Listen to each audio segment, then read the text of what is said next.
Hey guys, the Radical One back at you with another video, and today I want to talk about a recent video that Jason posted about game prices at the Game On Expo. Now, I was pretty shocked with the comment section. You know, people were really going in hard about prices being too high or whatever. So I wanted to go over that a bit. So here we go. Now, when I go to events like this, I usually have an amount of money that I want to have, but not necessarily spend at the event. Like at this time, I think I took around $400. I said, you know what, this will be $400 for the whole weekend. And I'm thinking about obviously, you know, food, things like that, but games, of course. But I'm looking for games that are around my price range. Now, I see a lot of games that are like they're super high, and I understand why they're that way. But when people complain about those prices, you guys got to learn how to haggle and ask questions. You know, if you just kind of like look at it and just walk away and then complain about it, you know, you don't even know if you could have got a deal on it or you could have made something work out. I come from the era of collecting back in 2010, early 2010s is probably around the time that I started like going in on retro collecting.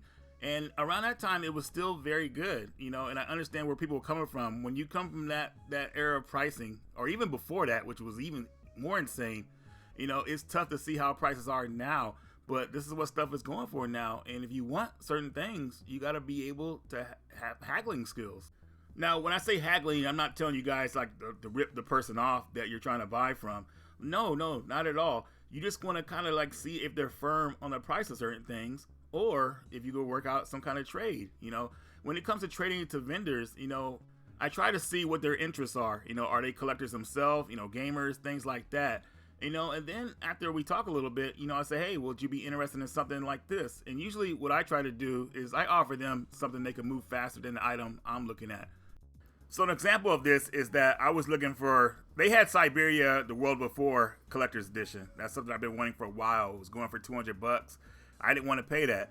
They had it for a lower price, but I still, you know, wanted to trade for it. And I offered them a cool item, two items, that, you know, they could move fast, and it was worth the value of that collection, or in a little bit more, just for, you know, because they were cool to do the trade. That's always been one way for me to kind of alleviate certain prices not being what I want to pay. Not saying that everything's super expensive, but to each their own. I mean, some people value money differently, and that's totally fine. Nobody wants to pay like $400 for a game. I get that. Obviously, a lot of us don't, but certain games are going for those prices. So if you want a game that has that price tag on it, you want to kind of bring trades, you know, to help, you know, alleviate the price, or, you know, trade straight across if you have something of value. And when I talk about the value of money, you know, like when I say people treat it differently, some people think of money like, hey, money comes and goes. Some people think of money like, hey, I barely get any money, so I got to hold on to what I have. And that's totally fine. You know, I feel like you just got to go with a certain budget, you know, if you're just going to spend money, because some folks aren't very social, and haggling just won't be an option for them because they're just awkward. And I get that. You know what I mean? Sometimes you just want to buy your item and move out to somewhere else. I get it. But in saying that, you know, retro prices aren't really coming down. I mean, they're staying where they are, and everything is keeping its value. You know, it's not super like crazy like it was during COVID, thankfully. You know, they're down to a point where, yeah, they are affordable, but they're still expensive. But mainly what I want to say in this video is that the days of collecting games, like retro games, on the super cheap, and we know what prices I'm talking about, that those dirt cheap prices we remember, those days are over, because it's just, I won't say it's mainstream now, but people are aware of what stuff is going for now, you know. And back then they didn't care about it, so we were getting a lot of stuff for cheap. But as this community has gotten more popular with retro game collecting, you know, it's just like, that's just how it is now. You know, people are seeing what games are worth, and they're selling them accordingly to what they think they're going for. And that's okay, because you don't have to buy these games. You can walk away. You know, at this event, you know, there was a lot of vendors that were selling stuff for crazy amounts of prices, at least that I thought. I had no idea a lot of stuff was going for what it was worth, but I walked away. I didn't force myself to buy it or get upset at them like, oh my God, this is too expensive or anything like that. I'm not going to argue with people about that kind of stuff. I'm going to walk away, and then maybe somebody else will buy that item. You know, that's up to them. Like, because it goes back to what I said, like, people will splurge, you know, at these events or just anywhere if they just got the money. And that's where the value comes in, like I talked about. Like, some people just don't care. They'll spend what some of these vendors are asking for their stuff, and that's okay. There's so much stuff out there to collect for that's on the cheap. But I feel like the problem that people will run into, especially when it comes to retro game collecting, is that they try to collect the same thing. You know, like if I talk about some Super Nintendo games or whatever like that, you know, people are gonna immediately go after that.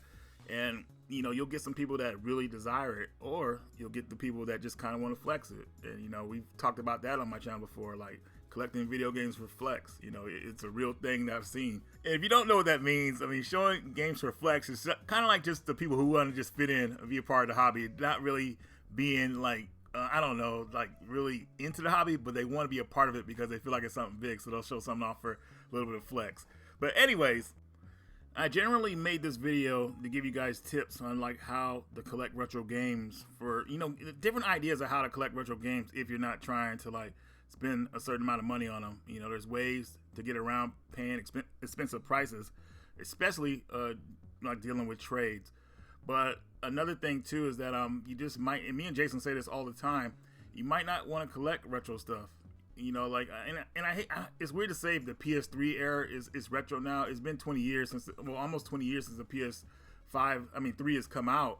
So, you know, is that considered retro now? Because the PS3 and 360 collecting, I mean, that stuff is still on the cheap. So that's a good place where people could start building their collection at. I want to say this as well. You know, when it comes to resellers, the experienced resellers, from what I've seen, they know supply and demand. You know, I feel like, I mean, I've seen it. They know how to deal with it. You know, I feel like a lot of them, the prices are right that I've dealt with, even though, you know, we don't like certain prices. I mean, they know supply and demand. They know what stuff is going for, how often it comes in. They deal with all that. The more rare or uncommon an item is, the more it's going to be, because they'll probably hardly see it come in. So they got to price it accordingly. And I get that. You know, that's how it is, especially with everybody keeping a lot of the games they have these days. You know, a lot of games now from back when I started, they're more rare now and more sought after. It is crazy to see the prices that stuff is going for now. You know, seeing like a $1,500 for a game system or a certain game. You know, you would have never thought about that back in the day. But as people collect things, they keep them in their library, and there's not that much out there. So when you're dealing with secondhand sellers, they kind of have the market on what they want to sell stuff for. You know, it's not just what goes off what eBay. You know, they could sell it for more if they want or less.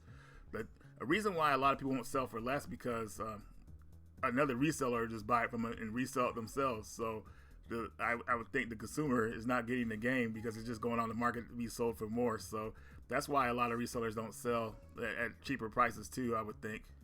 And of course, they don't want to lose out on the money they could earn. But anyways, guys, I'm going to leave it there. Hopefully, I gave you guys some ideas about game collecting. You know, like I said, like even though stuff is like crazy prices, make sure you talk to the people who you're buying from. You know, get to know them, build a relationship. You know, that could help you down the line when it comes to retro game collecting or just collecting in general. But anyways, guys, that's all I got for you, the Radical One, and I will see you all later.